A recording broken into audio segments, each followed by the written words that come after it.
Hey, how about you, everybody? Welcome into the Auburn Live Recruiting Show. I'm your host, Jeffrey Lee, Senior Recruiting Editor for Auburn Live on 3. Today is April the 5th for you, and that's all that matters to us. We've got a great show for you. We've got a preview of the A-Day Visitor Recruiting Weekend, and here to talk to me about it all with you is Mr. Alan Head and Mr. Cole Pinkston. How about you, fellas? How about you?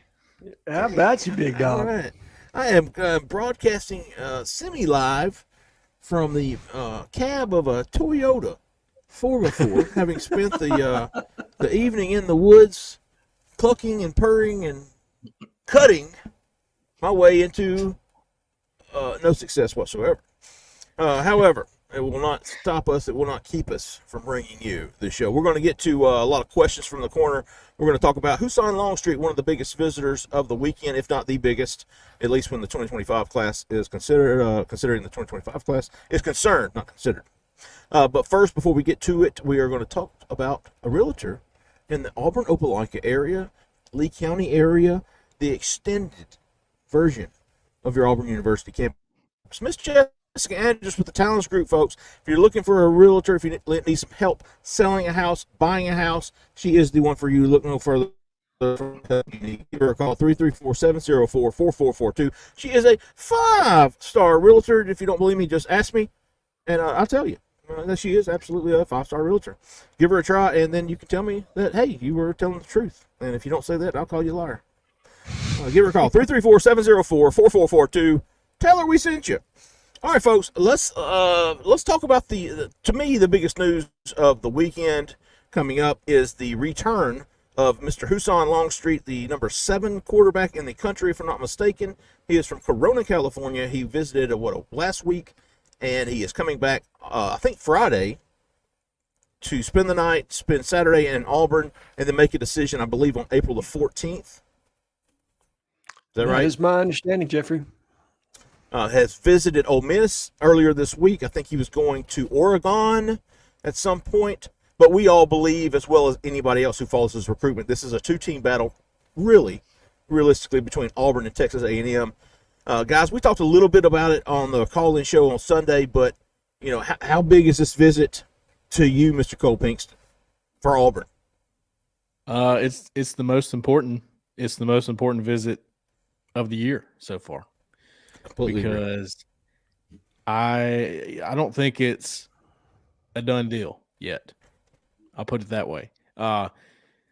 It seems like it's trending toward that, and this visit means a lot in regards to it being a done deal, but I don't think it's a done deal yet. So this visit is important, is the number one most important visit of the year so far, because you got to finish the deal here. You got to close the deal.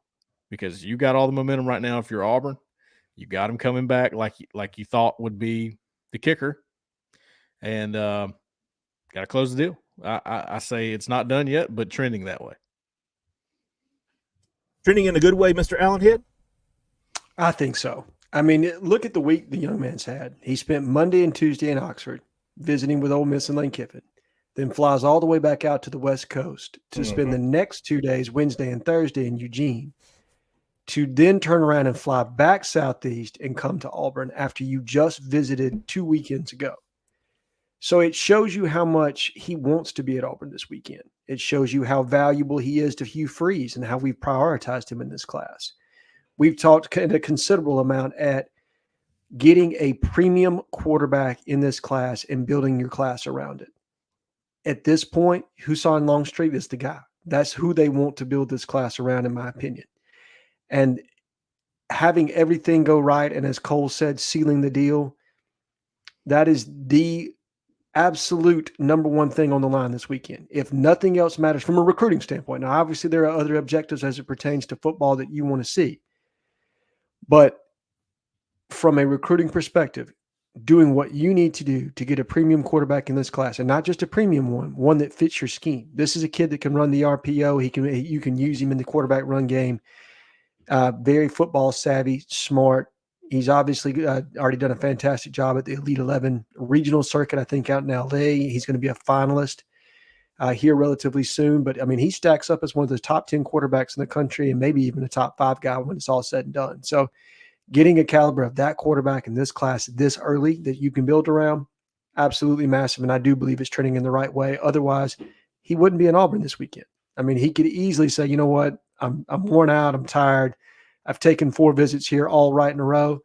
Nope, he's coming back. And so that shows you that at a minimum, it's 50-50. And if this weekend goes the way we think it can, we may be in the driver's seat moving forward, guys. Let's see, On Three Consensus has him at number 6, not number 7. Number 6 overall quarterback in the country, coming back this weekend. Looking forward to seeing what he has to say for Saturday after the A-Day scrimmage. A couple of other big names that we have confirmed that are planning to be in Auburn are, let's see, Nathaniel Marshall. He's the number 1 defensive lineman. Is that right? Yes. Nathaniel Marshall. Tavares Dice is coming back. He's the number 1 player in the state of Illinois. There you go. Man, I thought it said.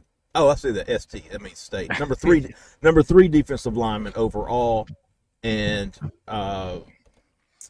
number 1 and 31 overall. Okay, Nathaniel Marshall, and then I think Cole, you had a breaking news on 2026 class. The number 1 overall player in the country, Jakeem Stewart. Yes. From Reserve, Louisiana. Yeah, he's the number 1 player in the country. When you look at a guy's ranking and it's got 111 across the board, they're legit. Okay, that guy's coming to Auburn this weekend for 8A is what we're understanding right now. He's expected to be there.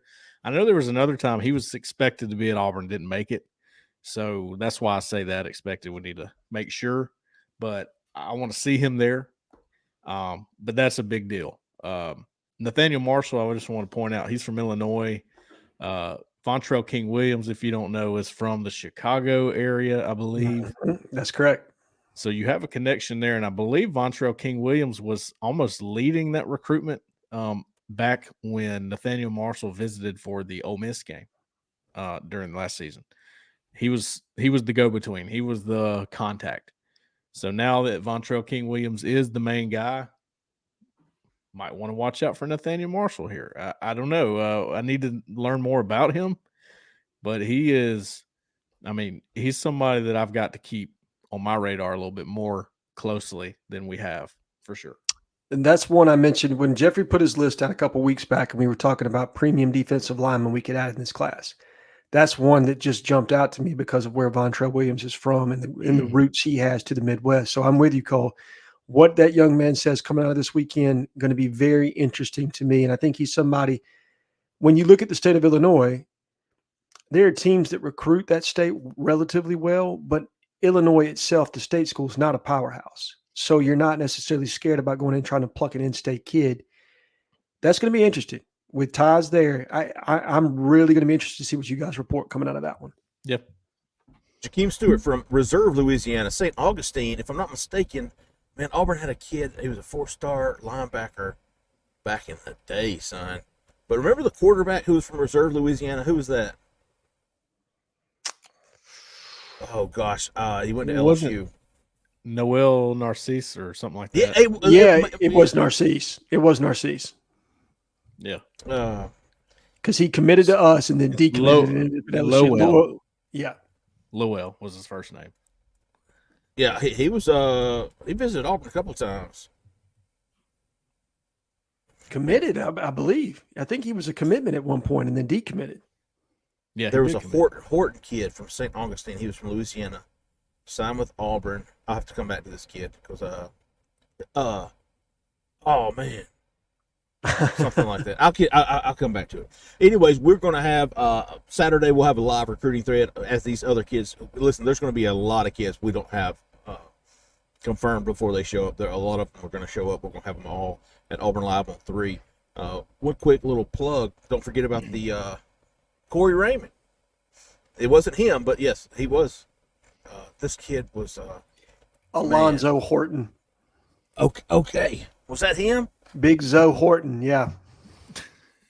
But that's who I'm probably thinking of. Man. Come back to you on that. But anyways, if you're just joining us, Jeffrey is not in a closet. He is in a Toyota. That's right. And I'm certainly not coming out of it. Hey! All right, so stick with us at Auburn Live on 3 for the recruiting thread on Saturday. We'll have it up early going. Auburn's going to start their, I think, scrimmage portion at around 2 p.m. And we'll have it all day long. We'll be updating it throughout the day. Let's get to some questions from the corner and talk about what these guys want us to talk about. Answer some questions. Kyle Shue getting us started. What's the feel on Longstreet heading into the A-Day visit? Real quick, we kind of gave a general overview of our feel. I feel it's a fantastic. I think it lines up perfectly for what, if you're an Auburn fan. If he's not coming back this Saturday, I probably wouldn't feel as good. I don't think Auburn would be out of it because I think he had a fantastic visit last week. Man, you got to feel really good about it, him coming back, if and when he shows back up. Agreed. You got to see him there. I think we are all under the impression he's going to show. And typically speaking, quarterbacks don't tip their hand and say they're going to be someplace they're not. But until he actually lands on campus, you definitely are going to be a little bit cautious about the optimism there. But if he gets there, it's all gas, baby. All gas if he shows up on campus. I tell you what, I'm going to be real cautious here, just because quarterback recruiting is a different ballgame. And I don't care if you're talking high school or portal, quarterbacks are the money getters. Okay.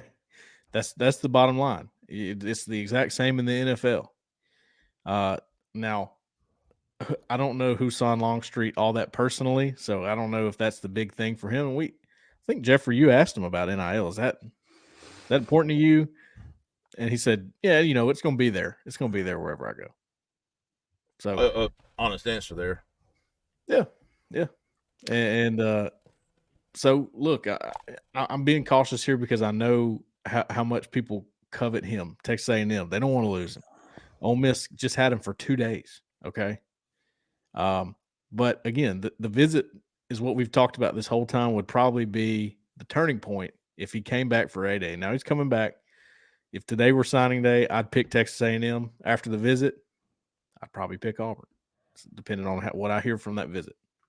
I couldn't agree with you more. And that statement of it's going to be there makes me believe, though, that he's got other things that are going to drive that recruitment, that the offer has to be ballpark, but it doesn't necessarily have to be the top one. I think quarterback development and a handful of other things will factor into that decision, but I think every offer is going to have to be within the same ballpark for him to truly give you consideration. Sure. Let's see, Wardam 2-3. If you had to pick a set of teammates to land in-state for this class, is it Anquan Fegans, Jared Smith, or Eric Winters, Zion Grady? Ooh, interesting. Don't forget Jacoby Ward and Third Scroggins. That would be my pick. That's where my mind went. I couldn't pick against either one of those cats, either one of those duos. Boy, how about all of them? Yeah. Would be nice, right? Gosh, that's a tough question. Are we talking about just if we could pick, or are we talking about what we think is the most likely? I guess if you had to pick, right? So who's the better duo, I guess, is the question. If we're talking duo, it's Anquan Fegans and Jared Smith, in my opinion. I think they're the best duo of that group. If we're talking most likely, it's Third Scroggins and Jacoby Ward, in my opinion. So here's how I'm looking at this. Jared Smith and Zion Grady, who are both edges, are more what they can be in the future, like potential. I see elite potential in both of those players. Anquan Fegans and Eric Winters are, to me, can't miss prospects. Like, they are ready to play when they get to campus. So it's can't miss prospect versus potential high ceiling. And that's what you got in both of these duos. And it's hard for me to pick for that reason because I see them both almost equal. Depends on what Auburn needs more. And I almost feel like it's Eric Winters. I hear you on that. And I'm going to be honest, man. Personally, I'm not as high on Zion Grady as other people are. I mean, I think he's a fantastic athlete, but he's still raw in several parts of playing outside linebacker. Like, when I watch Third Scroggins tape, I see a natural pass rusher. And with Zion Grady, I see Dylan Brooks. I'm going to be honest. Can he put on weight? That's what I don't know. You know what I mean? I think Dylan was a great athlete, but he just never translated at Auburn. So I'll be interested to see how he develops. It's not that I'm trying to pull against the kid or anything. I'm just being honest on my assessment of him. That's fair. Fair enough. Let's see. Oh, Jack-o'-lantern 1-1. Which 2 running backs will Auburn sign in this class? Wish I knew that. Made my job a lot easier. What are the 2? Who are the 2 most likely at this point? It would probably be maybe an Alvin Henderson and maybe a Mills Knight or the DeJuan Morris. Yeah. Anybody got any others? I got to talk to Shakai Mills Knight on Thursday, and by the time you watch this, you'll probably be reading that story. Shakai Mills Knight, man, he really lit up about Auburn, and that's a big running back. It almost leads me to believe they might really take a hard look at that guy because he measured in on this visit about 6'1", 217. Oh, wow. That's his size, and he's a big guy, you know. So I almost think that he's somebody they're going to start looking at a little bit more. I think Jasper Parker might be a little bit more down the line, even though he just visited. And then there's DeJuan Morris. So who's that top running back you get? Because I feel like Mills Knight, Morris, Parker are tier 2. Tier 1 being Alvin Henderson, Kylan Deere, Usman Chroma. So, and who's the kid that committed to Alabama? Oh, yeah. I think he might be tier 2. Turbo Anthony Rock. Roach. Oh, okay. All right. Yeah, he's a smaller guy. Yeah, he is. So it'll be interesting how you pair backs in this class, right? Like, because you think you're going to take one that's a little bit smaller, probably more athletic, faster, and then another bruiser that you can kind of bang between the tackles. So to be, if you get Alvin, maybe Mills Knight would be a really great compliment to him. So, you know what? To answer the question, I got to tell you, not going to bet on Alvin right now. Just not. I wouldn't. So I'll say Mills Knight and maybe Usman Chroma. Maybe. Just taking a shot here. That would be a good pairing, I think. Now, they're both big backs, but they're different. I like it. Jeffrey, what do you think? Well, I mean, hell, I feel like Alvin Henderson ends up at Auburn, and then Mills Knight, DeJuan Morris. I'm not betting on it for sure. I got $2 in my pocket. I'm not wasting on that for sure. That's what I'm saying, Jeffrey. I think Alvin ends up at Auburn, but I sure ain't betting on it anymore. Right. Nah. All right, let's see. Alvin, by the way, had initially planned to announce on Friday. He did say at the time, to be fair, unless I visit Penn State, and then I'll push it back. He was there at Auburn on Tuesday. He told us off the record April the 11th, so that's next Wednesday. And the reason for that being or at least I learned on Thursday that he does indeed plan to visit Penn State this weekend. So he's not expected back in Auburn, but the April 11th date looks at least legit for now. We know how this goes, but we'll see what he says after this weekend visit to Penn State. Let's see, TJ Molt. What does the O-line and D-line 2026 board look like? Hell, I don't know how the 2025 board looks. 2026, I would go, TJ, I would go to the football recruiting tab, hit the offers, and look at who they've offered on the offensive line board. I know there are some big dogs out there. We talked to the one kid. There's been several guys visit, but the kid, man, they love this kid. Who was talking about the negative recruiting? Oh, yeah. Emmanuel Iheanacho. Nacho, yeah. I would start with him, TJ, but yeah, I would go to that 2026 offer list. That would be a good start. Let's see, Dust. Dawn. What if he married Dawn? That'd be pretty cool. How is the staff feeling about the D-line situation compared to pre-spring? I'm guessing this is a football question. Yeah, I think probably we could bend it into transfer portal recruiting because I think that's where they're kind of angling at. We've talked about ad nauseum that we thought that like they needed at least one more defensive tackles, but probably two and an edge, if we're being honest. Like, I think that's kind of the need right now, in my opinion. What about you guys? You guys have seen it up close and personal. What's your feelings on it? Cole, I think at least two interior guys. Yeah. And at least an edge. Yeah. We're all in agreement there. Two and an edge, got to be two interior, at least one nose for sure. Maybe two noses. We've seen him offered Philip Brady from Indiana. Yeah. He's set up a lot of visits, and not one of them is Auburn. But I mean, that was. Hey, listen, the transfer portal's still. Well, I guess it's less than 2 weeks away, but it's still early for that. There's going to be an exodus coming. Is as far as how the staff feels on it, I mean, Hugh Freeze said it the other day.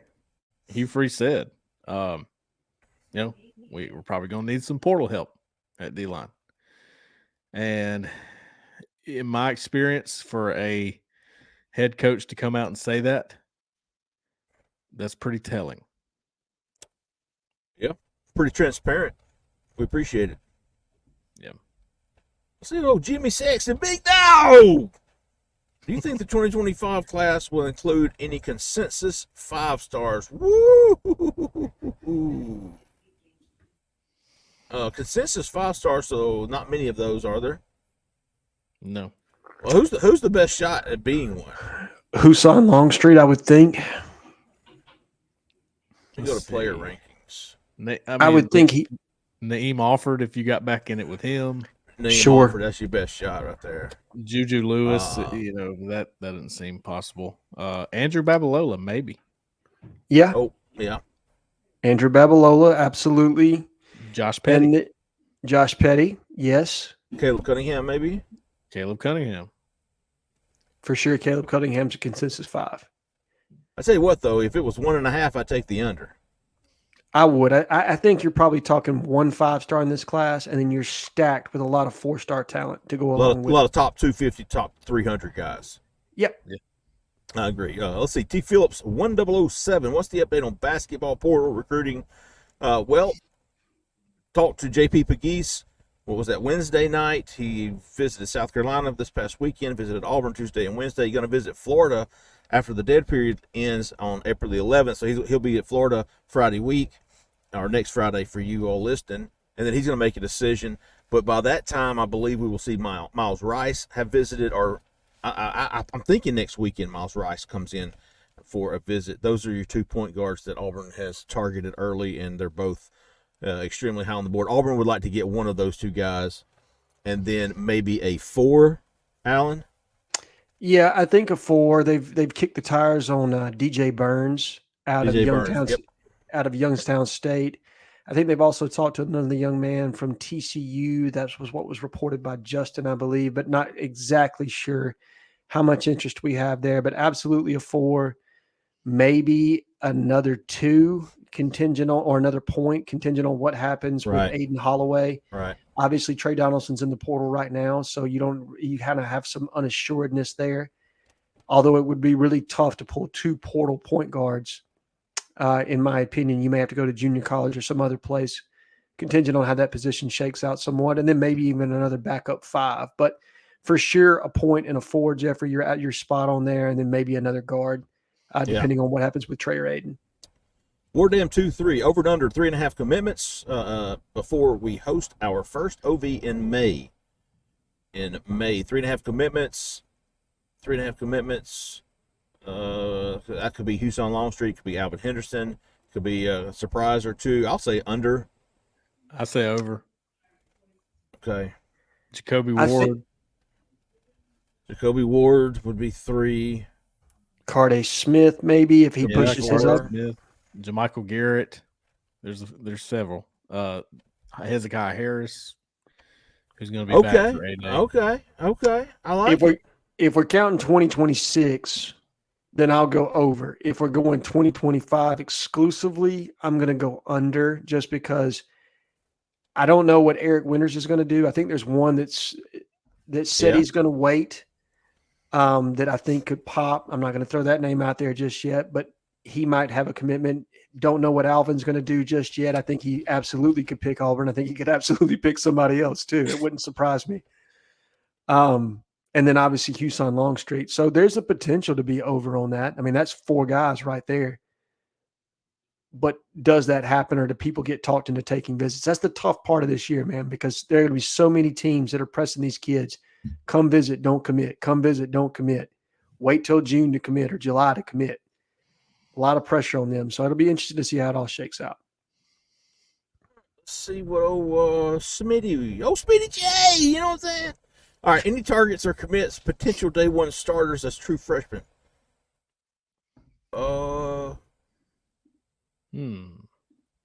None that I can think of. I mean, even a Caleb Cunningham, right? I mean, maybe a Caleb Cunningham, but you've got, I tell you what, Bryce Kane is a badass big dog. I'm just thinking. If I'm picking one guy on the current commit list, it's probably Jordan Crawford. If I'm having to pick somebody. I mean, the best bet, yeah. But no, Anthony, that would be something I'd like to hear from you on Sunday. Like, who would you make a case for? Yeah. Because I can't make a case for anybody right now. And I'm trying to think what position and then go from there, and I don't see anybody right now. I don't see a need being anywhere next year for a true freshman. Yeah, well, Jeffrey, you know why that is? It's because the young talent on Auburn's football team will be seasoned by then, and then you're looking at building upon that and adding depth to that instead of having to have immediate guys. Because I mean, any immediate holes you'll go get, 4 or 5, maybe 6, 7 guys from the transfer portal. So you're not relying on the high school class anymore. You're building with high school class now. That's where you should be at this point in the rebuild. Right. I think that's why we keep saying, boy, they're on track. They are on track. Yeah, you don't want to be in a position where you need a true freshman to come in. Especially down with the transfer portal with JUCO, there's really not a need unless it's and listen, the position would be wide receiver. I mean, that's about the only place you could, right? I mean, wide receiver maybe or tight end. There's probably a place for tight end. If they were to get an Elias Williams or somebody like that. Well, for that, I'd say Hollis Davidson. I could see that guy playing early. Okay. Especially as a receiver, because he's not going to be asked to block at an SEC level. He's just going to be asked to go out there and be what he is, a natural pass catcher. Yeah. But that'd be a good discussion question. Smitty J. I would like to hear your thoughts on that as well. Let's see. University of Auburn, which is every recruit in the country. Thoughts on Steve Wilfong's prediction on Broderick Scholl, big offensive lineman, potential future 5-star on 3 to Auburn. Glenn Scholl soon. I don't see that happening soon. How does that affect the OT board? I wouldn't affect it other than add another one on there. They're going to take 6 or 7 of these guys. But thoughts on it, and we've mentioned this on the board. I don't think it's. I think it's a gut call by Steve. I don't think he knows anything. Broderick's going to take. He's already got Texas Tech visit set up, so it's not like this is happening soon. I mean, or at least that's my understanding.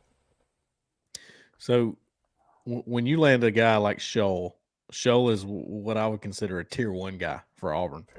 Absolutely. And that has nothing to do with his ranking. Now, On 3 has him as the number 18 player in the country, which means he's going to be a 5-star with On 3 if he holds on to that. I don't think it has. What I'm trying to tell you is it has nothing to do with the ranking. It's how Auburn approaches this player. I watched Auburn roll out the red carpet for Scholl. We heard all kinds of things about Scholl being one of the top OTs in the country, according to Auburn, not according to rankings. So if they land a tier 1 guy like that, it does not affect the board. They're a guy that you take no matter what, is what I'm trying to say. Yeah, if they had 7 committed and he wanted in, move over, big dog. Like, somebody's out and he's in. That's how that works. But maybe he's a guy who surprises everybody and commits out of the blue. I could see him being that guy. Sure. And I don't think Steve would have put that in there. I mean, of all the guys that he could have predicted to Auburn. He chose this cat from Oklahoma who visited Auburn one time 2 weeks ago. So there's got to be something to it there. I'm not privy to that information. I don't press Steve for that information. That's all him. And but that's definitely a good sign if you're an Auburn fan. If Steve Wilfong thinks this kid ends up at Auburn, I agree. In March. No, definitely. I mean, he's obviously got intel that we're not privy to. So right. Reading tea leaves on that one, yeah, it sets up well for us. But you want to see the young man come officially visit, and we'll see how it all goes from there. But definitely got to be encouraged for sure. Put it this way, I wasn't exactly going to follow with Wilfong on that prediction just because I'm not quite ready to make that prediction. But it didn't surprise me that he made that prediction because Brody Scholl himself told us, Auburn's top 2 with Texas Tech. That's what he said right when he left his Auburn visit, and he's taken some other visits since then. And things have probably changed some, but checking in on that after I saw that prediction, I'm still getting Auburn vibes from him. So that pick absolutely makes sense. I think he's set up no, he has yet to, but I think he's got his Texas State visit set up. Either way, we'll be following him very, very closely, and probably expecting back sometime in the summer if his interest in Auburn is legit, and we fully believe it is. Let's see what old Robert Dale won. Over under 1.5 of the following 4 linebackers ending up in Auburn's class: Duke Johnson, the Alabama commitment; Jaden Perlotti, the Georgia commitment; Eric Winters, the presumably Georgia lean; Tyler Lockhart. Is he from Mississippi? Yes. Yeah. So over and under on 2 of the. You gonna get 1? I go under. Yeah, me too. It's the under on that one. I think we've got other linebacker targets. I think Eric Winters of those 4. I would think Eric Winters. I know Auburn's in it with Tyler Lockhart probably more than people think, but I just don't right now. I don't see him ending up at Auburn. Hard freeze warning. Over under. Man, I'll tell you what. This over under thing's kind of catching on here. 3.5. It makes for good conversation. It does. Yeah.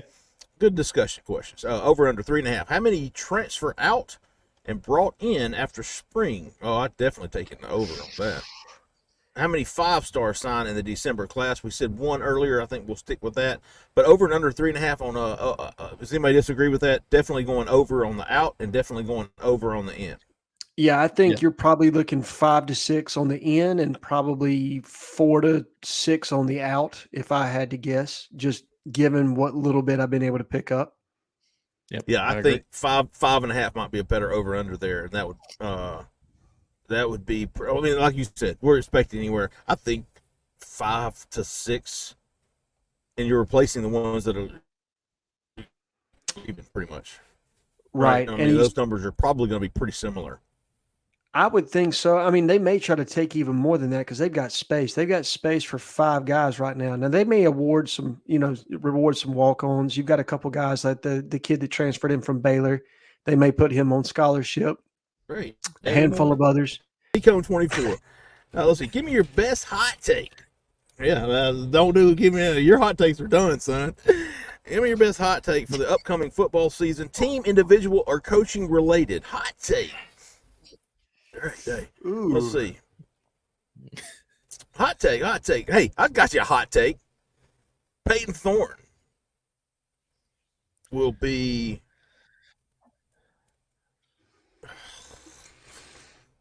that's a hot take. I don't even know if I believe it. Great day. Peyton Thorne will pass for more than 2,000 yards. Is that a hot take? No.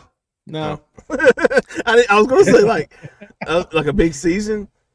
If you said more than 2,700, I would call that hot take. That's hot take territory for Peyton Thorne, in my opinion.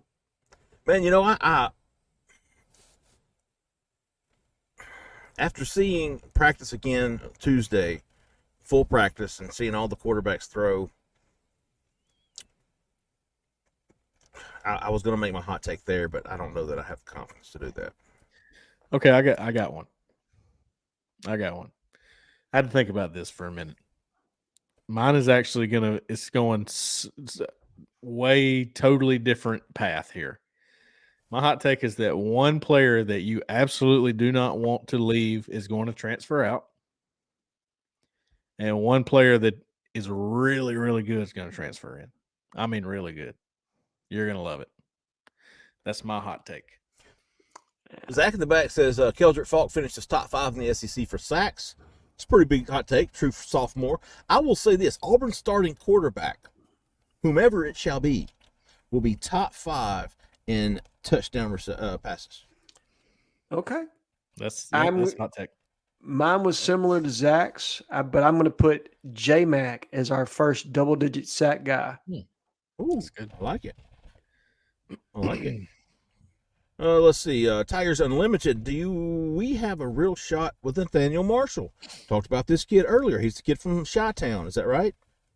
Oh, yeah. Illinois. We're near there. Yeah. Yeah, that area.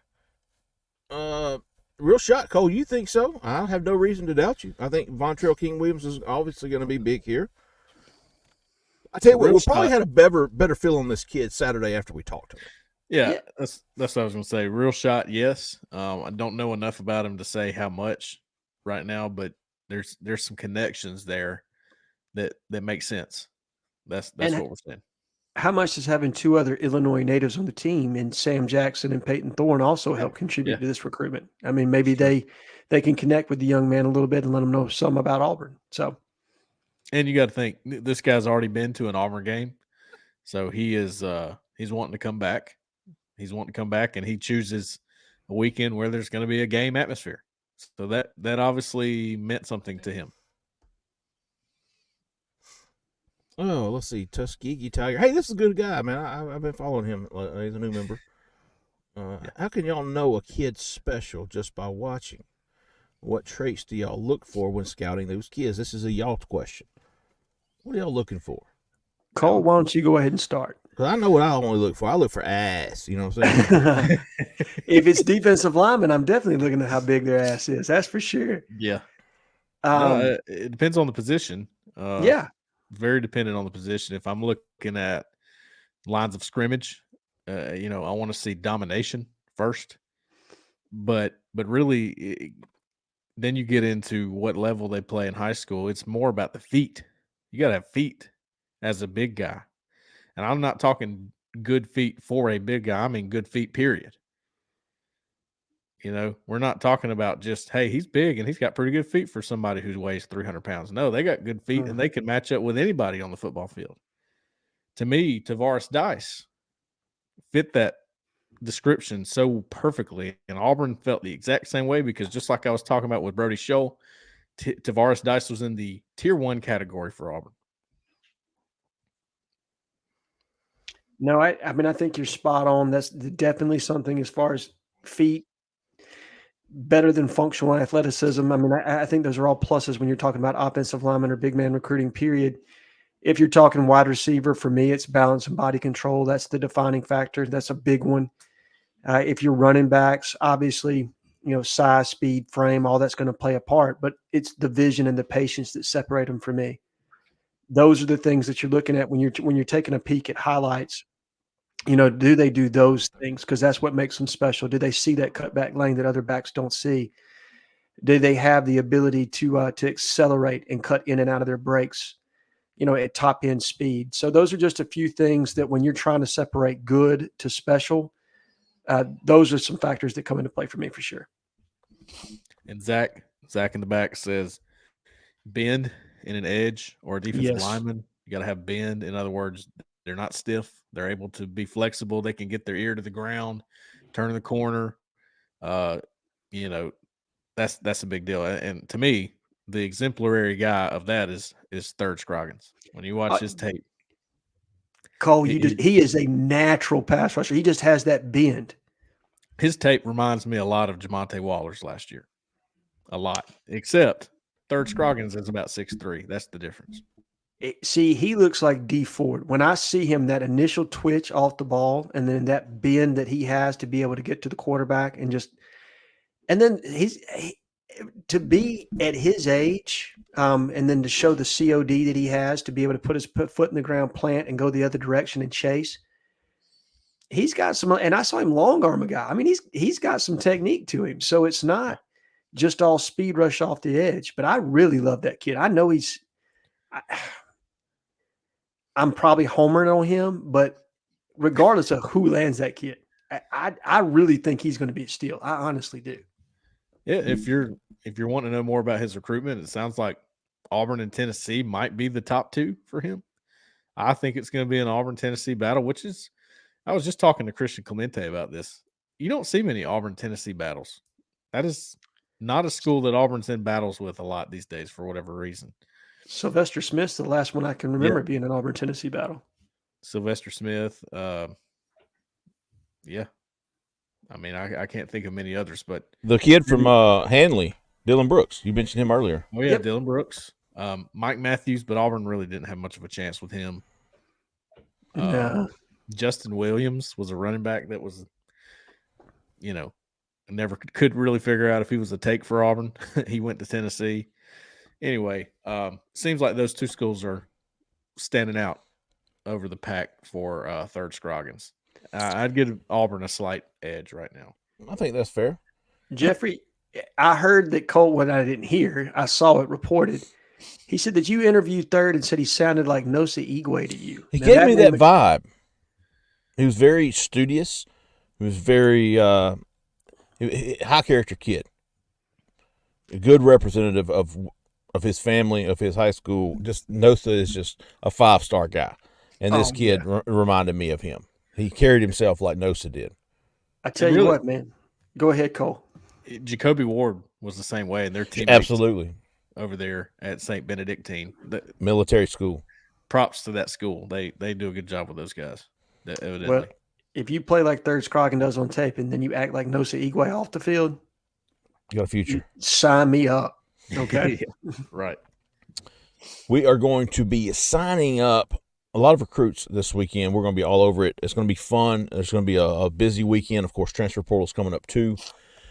We will be covering it all at Auburn Live on 3. Don't forget, if we're going to get to some how about yous before we go, but I want to throw out the YouTube promotion, the promo code AU capital A capital U 1. Get those 2 free months for $1. Just don't tell anybody. It's a secret. Just our YouTube listeners and Spotify and Apple guys. We'll let y'all have 2 months for $1. It's a great time to get signed up. All right, how about you this week? How about you this week? Okay, I like it. Let's see. I'll go ahead and I'll throw mine out there, Alan, while you're looking. Go ahead.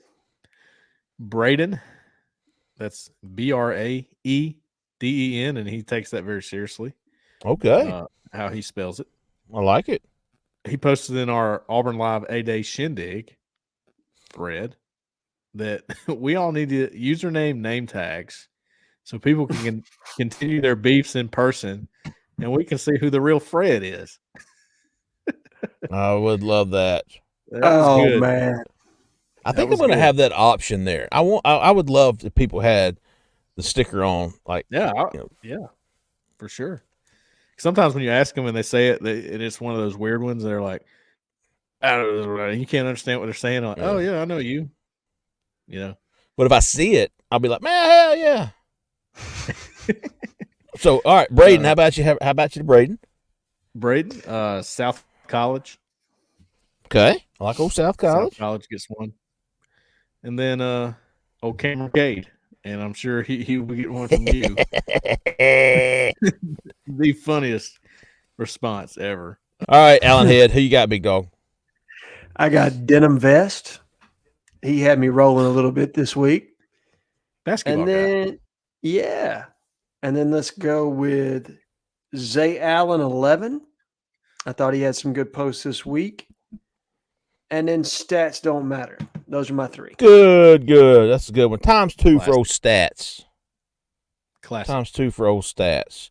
All right, I think go. Let's see. You know what? I tagged Danny Pitts last week, but I forgot to mention him on the show. I had written him down, and I never mentioned him. So how about you to Danny Pitts times 2 just for me? There you go. There you go. Thank you, Alan Head. Make it cubed. Make it cute. All 'cause right. If you're giving a times 2 just from you, I got to get an extra 1 in there. All right, D Pitts, big This is dog. good. He's good. D Pitts. You know what I had, Cole? Braden. Hey, times 2. And it's him. And this was for a different post. He said, too much. Oh, Knox, Johnny Knox, our gift guy. Mm-hmm. Yeah. He made a gift for old Coochie. Yeah. And Braden said, too much rabbit, not enough Coochie. Yeah! How about you, Braden? Let's see who else I have on here. Wasn't able to write them down. How about you, the phone? Okay. How about you, the pee home? Let's see. How about you, the Colt 45? And 2 zigzags. That's all we need. Hey, there's old Cameron K times 245. All right, let's see who else. Man, what does that say? Be Munganast.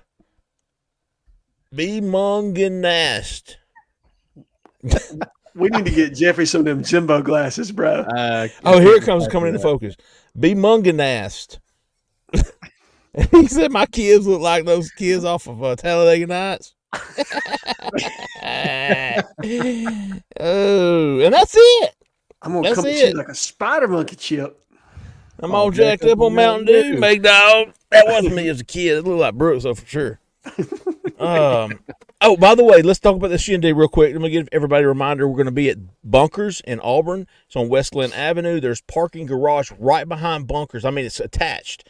It's fantastic. Easy parking, free parking, and they've got it marked for Bunkers people.